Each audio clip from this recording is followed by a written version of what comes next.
بسم اللہ الرحمن الرحیم۔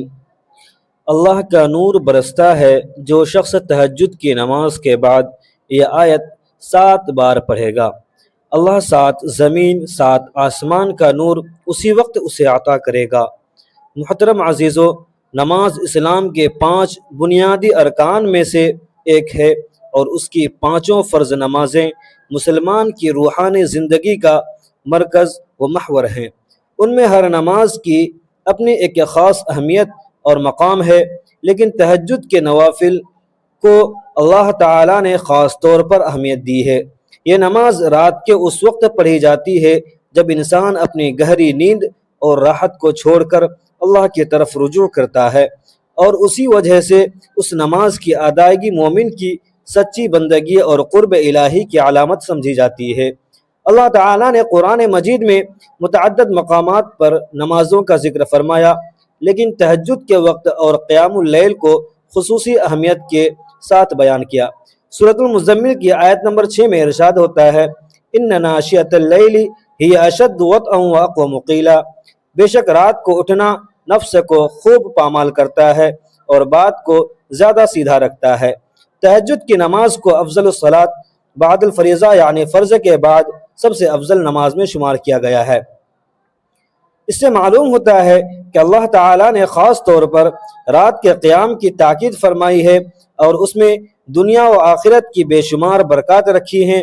یہ وقت دعاؤں کی قبولیت کا ایک خاص وقت ہے، تو محترم عزیزو، ہمارا آج کا وظیفہ بھی تہجد کی نماز کے بعد ایک بہت ہی پیاری آیت پڑھنے کا وظیفہ ہے کہ جسے اگر صرف 7 بار پڑھا جائے، 7 زمین اور 7 آسمانوں کا نور اسی وقت اللہ تعالیٰ اسے عطا کر دے گا۔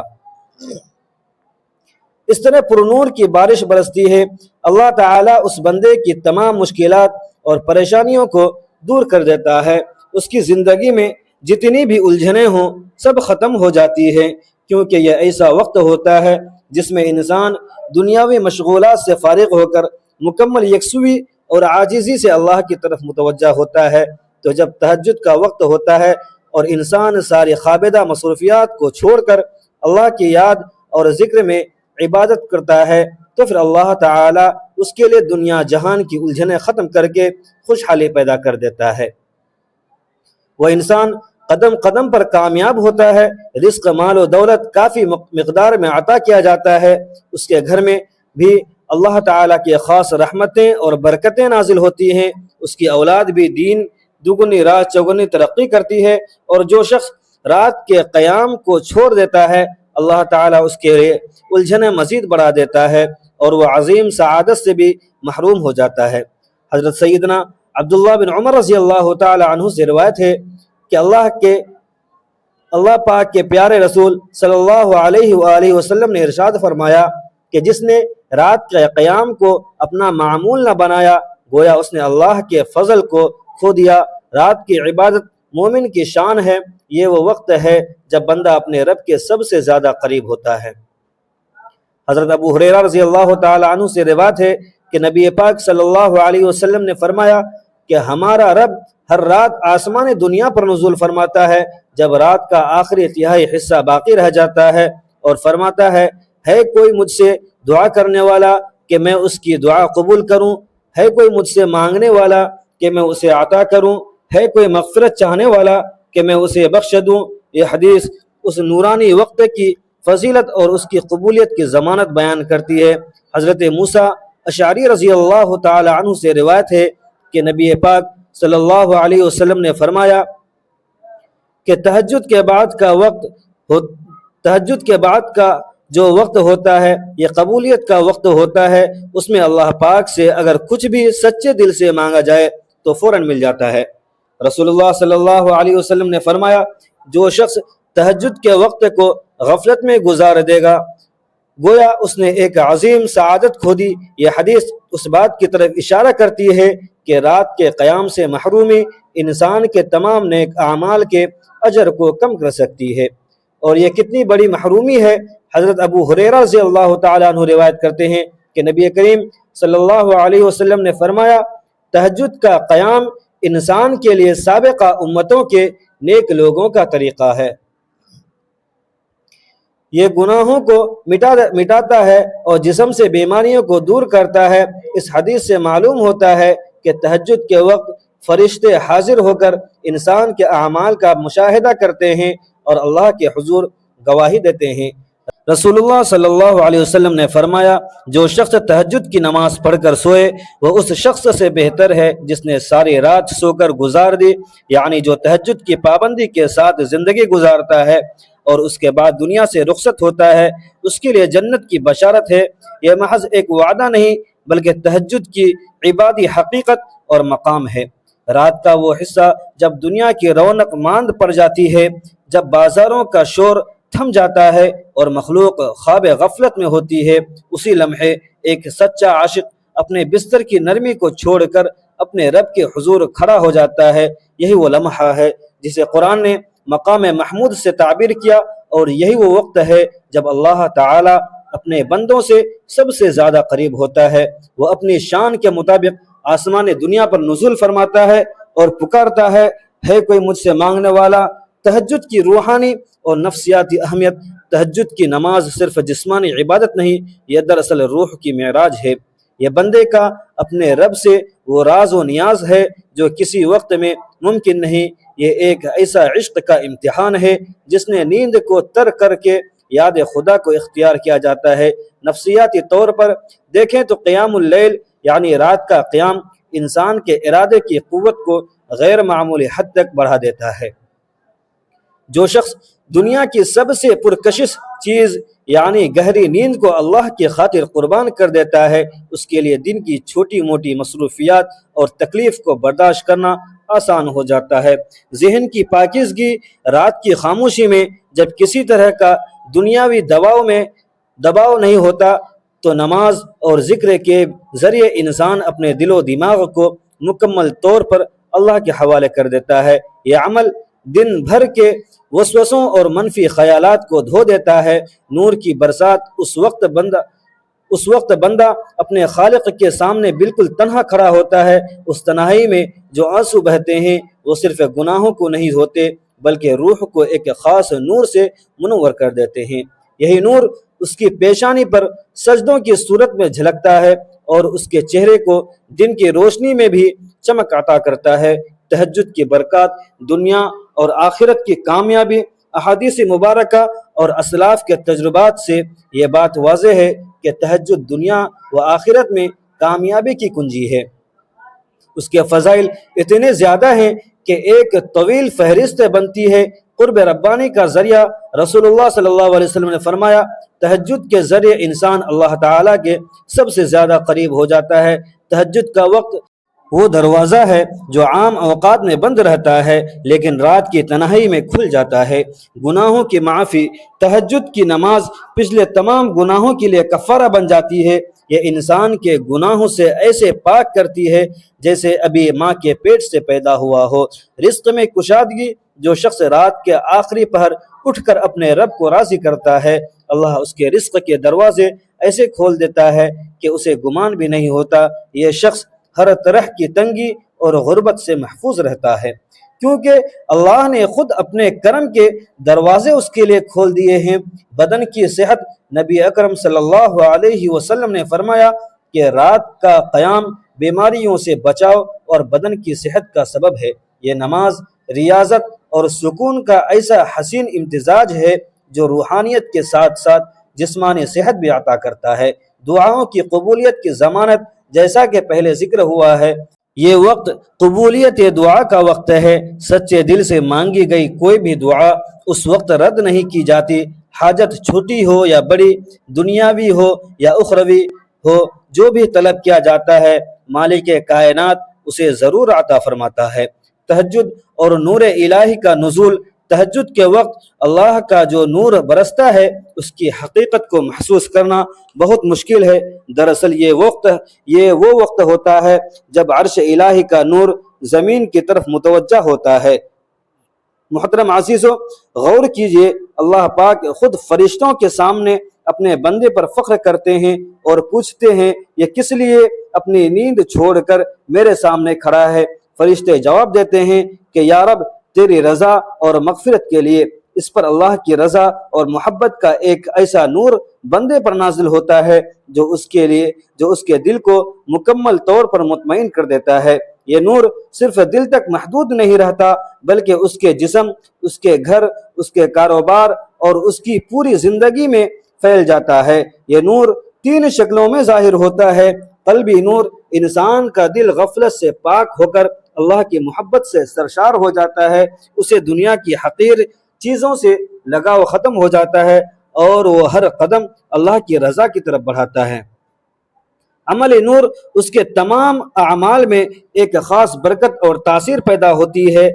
جو کام اسے مشکل لگتے تھے وہ آسان ہو جاتے ہیں اور اس کی محنت میں ثمر بہت زیادہ ملتا ہے۔ چہرے کا نور، جو شخص تہجد کا عادی ہوتا ہے اس کے چہرے پر ایک ایسی چمک اور نورانیت ہوتی ہے جو مصنوعی نہیں ہوتی، یہ اس کی روح کی پاکیزگی کا عکس ہوتا ہے اور لوگ بے اختیار اس کی طرف کھینچے چلے آتے ہیں۔ تہجد گزار کی شان انبیاء کا راستہ ہے۔ تہجد در حقیقت تمام انبیاء کرام کا راستہ رہا۔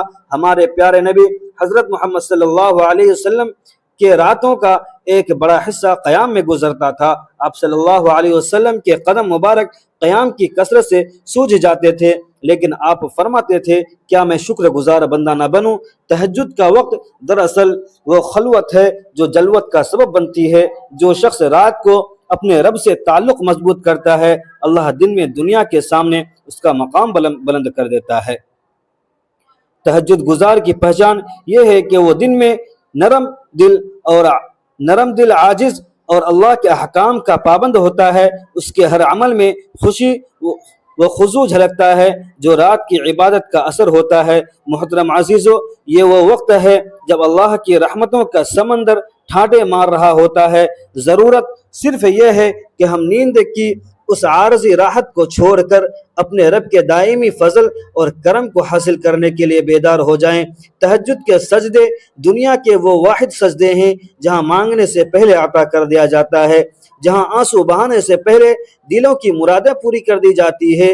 یہ وہ وقت ہے جب اللہ کا بندہ اللہ سے کہتا ہے، اے میرے رب، میں سب کو چھوڑ کر صرف تیری رضا کے لیے حاضر ہوں، اور اللہ اس وقت اس بندے کو سب سے بڑی دولت یعنی اپنا قرب عطا فرماتا ہے۔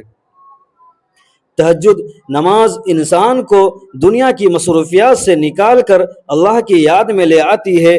رات کے اس وقت جب ہر کوئی نیند کی وادیوں میں ہوتا ہے، اس وقت نماز کا ادا کرنا بندے کے اللہ کے ساتھ تعلق کی گہرائی کو ظاہر کرتا ہے۔ دن کی بڑی مشقت کے بعد تہجد کی نماز پڑھنا بندے کی قوت ارادہ کو مضبوط کرتا ہے۔ یہ نماز انسان کو سستی اور غفلت سے نکال کر اللہ کی بندگی کی طرف لے جاتی ہے۔ جب مسلمان تہجد کی نماز ادا کرتے ہیں تو یہ مسلمانوں میں خلوص، صبر اور استقامت کو فروغ دیتی ہے۔ اسلام میں جس عمل کی تاکید ہو اس کو چھوڑنے پر سخت وعید بھی آتی ہے۔ تہجد کے قیام کو ترک کرنے والے کے بارے میں حدیث میں آیا ہے، جو تہجد سے غافل رہا گویا وہ برکات سے محروم ہو گیا۔ یہ حدیث ایک خطرناک تنبیہ ہے کہ رات کا قیام نہ کرنے سے انسان دنیا اور آخرت دونوں میں نقصان اٹھا سکتا ہے۔ آج کے دور میں جب دنیا کے مصروفیات، کاروباری دباؤ اور سوشل میڈیا انسان کو غفلت میں مبتلا کر چکے ہیں، ایسے میں تہجد کی نماز ایک نعمت سے کم نہیں۔ یہ نماز ہمیں یاد دلاتی ہے کہ دنیا کی دوڑ میں اللہ کی یاد کو نہ بھولیں۔ یہ نماز ہماری روحوں کو سکون، دل کو طمانینت اور زندگی کو برکت عطا کرتی ہے۔ اگر آپ چاہتے ہیں کہ آپ کے گھر میں اللہ کی رحمتیں اور برکتیں ہوں، آپ کے گھر میں اللہ تعالیٰ کا نور برسے، آپ کے گھر میں فرشتے ہوں، تو آپ یہ آیت لازمی پڑھیں۔ حضرت عبداللہ بن عباس رضی اللہ تعالی عنہ سے روایت ہے، یہ حضور صلی اللہ علیہ وسلم نے فرمایا، تم میں سے جو شخص پوری رات عبادت کرنے کی مشقت سے عاجز ہے، دولت خرچ کرنے میں بخل ہے اور دشمن کے ساتھ جہاد کرنے میں بھی آس دل ہے، تو اسے زیادہ سے زیادہ اللہ تعالیٰ کا ذکر کرنا چاہیے۔ حضرت ابو درداء رضی اللہ تعالی عنہ سے روایت ہے کہ حضور پاک صلی اللہ علیہ وسلم نے فرمایا، کیا میں تمہیں تمہارے اعمال میں سب سے اچھا عمل نہ بتاؤں جو تمہارے اللہ کے یہاں بہتر اور پاکیزہ ہے، تمہارے درجات میں سب سے بلند ہے؟ تمہارے سونے اور چاندی کی خیرات سے بھی افضل ہے۔ اگر تمہارے دشمن کا سامنا کرنے میں یعنی جہاد سے بھی بہتر ہو تو صحابہ کرام رضی اللہ تعالی عنہ نے عرض کیا کیوں نہیں؟ تو آپ صلی اللہ علیہ وسلم نے فرمایا وہ عمل اللہ کا ذکر ہے۔ ذکر سے مراد اللہ کو یاد کرنا ہے اور یہ عبادت دین اسلام میں سے ایک عبادت ہے۔ ذکر معمور اسماء الحسنہ کی تکرار، آیات قرآنی یا کتب حدیث میں مذکور دعاؤں کی آواز بلند یا آہستہ پڑھنے کو کہا جاتا ہے۔ معمولاً ذکر انفرادی طور پر کی جانے والی عبادت ہے۔ قرآن میں آتا ہے اے ایمان والو اللہ کا ذکر بہت زیادہ کرو اور صبح شام اس کی تسبیح کیا کرو۔ اس کے علاوہ بھی بہت سے آیات میں ذکر کا حکم آیا۔ حضرت ابو ہریرہ رضی اللہ تعالی عنہ سے مروی ہے رسول اللہ صلی اللہ علیہ وسلم فرمایا حق کا فرمان ہے میں بندے کے ساتھ وہی معاملہ کرتا ہوں جیسا وہ میرے ساتھ گمان کرتا ہے، اور جب وہ مجھے یاد کرتا ہے تو میں اس کے ساتھ ہوتا ہوں، بس اگر وہ مجھے اپنے دل میں یاد کرتا ہے تو میں بھی اس کو اپنے دل میں یاد کرتا ہوں، اور اگر وہ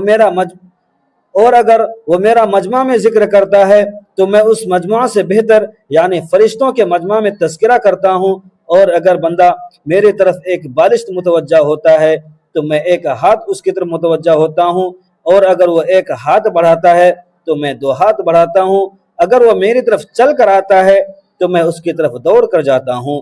رسول اللہ صلی اللہ علیہ وسلم نے فرمایا اللہ تعالیٰ کے پاس فرشتوں کی ایک جماعت ایسی ہے جو مجالس ذکر کی تلاش میں گھومتی پھرتی رہتی ہے، اور جب کبھی وہ فرشتے مجلس ذکر کو پاتی ہے تو اصحاب مجلس کے اندر بیٹھ جاتے ہیں اور ایک دوسرے کو اپنے پروں سے ڈھانپ لیتے ہیں، حتیٰ کہ زمین اور پہلے آسمان کے درمیان کی تمام کائنات ان سے بھر جاتی ہے، اور جب وہ منتشر ہوتے ہیں تو فرشتے آسمان کی طرف چلے جاتے ہیں۔ اللہ عز و جل اپنے علم کے باوجود ان سے پوچھتا ہے تم کہاں سے آئے ہو؟ تو وہ کہتے ہیں ہم روئے زمین میں تیرے ایسے بندوں کے پاس سے آئے ہیں جو تیری تسبیح، تکبیر اور تحریم اور حمد و بیان کرتے ہیں۔ نبی کریم صلی اللہ علیہ وسلم کا ارشاد ہے جو شخص اللہ کا ذکر کرتا ہے اور جو نہیں کرتا ان دونوں کی مثال زندہ اور مردہ کی سی ہے کہ ذکر کرنے والا زندہ ہے اور ذکر نہ کرنے والا مردہ۔ محترم عزیزو، ذکر کے بہت زیادہ فضائل ہیں۔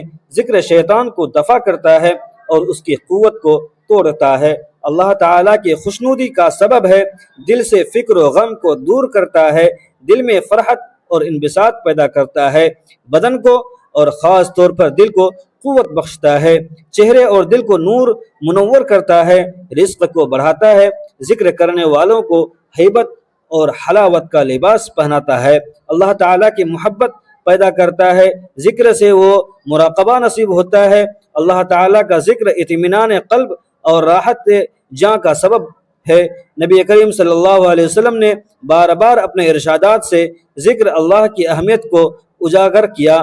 ذکر عربی زبان کا لفظ ہے جس کے لغوی معنی یاد کرنا یا تازہ کرنا، کسی شے کو بار بار ذہن میں لانا، کسی چیز کو دہرانا اور دل و زبان سے یاد کرنا۔ ذکر الہی یاد الہی عبادت ہے۔ ذکر الہی کا مفہوم یہ ہے کہ بندہ ہر وقت اور ہر حالت میں اٹھتے بیٹھتے اور لیٹتے اپنے معبود حقیقی کو یاد رکھے اور اس کی یاد سے کبھی غافل نہ ہو۔ ذکر الہی ہر عبادت کی روح ہے۔ تمام جنوں اور انسانوں کی تخلیق کا مقصد عبادت الہی ہے اور تمام عبادات کا مقصود اصل یاد الہی ہے۔ کوئی عبادت، کوئی نیکی اللہ کے ذکر اور یاد سے خالی نہیں۔ سب سے پہلی فرض عبادت نماز کا ہے۔ نماز کا بھی یہی مقصد ہے کہ اللہ کے ذکر کو دوام حاصل ہو اور وہ ہمہ وقت جاری رہے۔ نفسانی خواہشات کو مقررہ وقت کے لیے روکے رکھنے کا نام روزہ ہے، جس کا مقصد دل کو ذکر الہی کی طرف راغب کرنا ہے۔ روزہ نفس انسانی میں پاکیزگی پیدا کرتا ہے اور دل کی زمین کو ہموار کرتا ہے تاکہ اس میں یاد الہی کا ظہور ہو۔ قرآن حکیم میں پڑھنا افضل ہے کیونکہ یہ اللہ تعالیٰ کا کلام ہے اور سارا کا سارا اسی کے ذکر سے بھرا ہوا ہے۔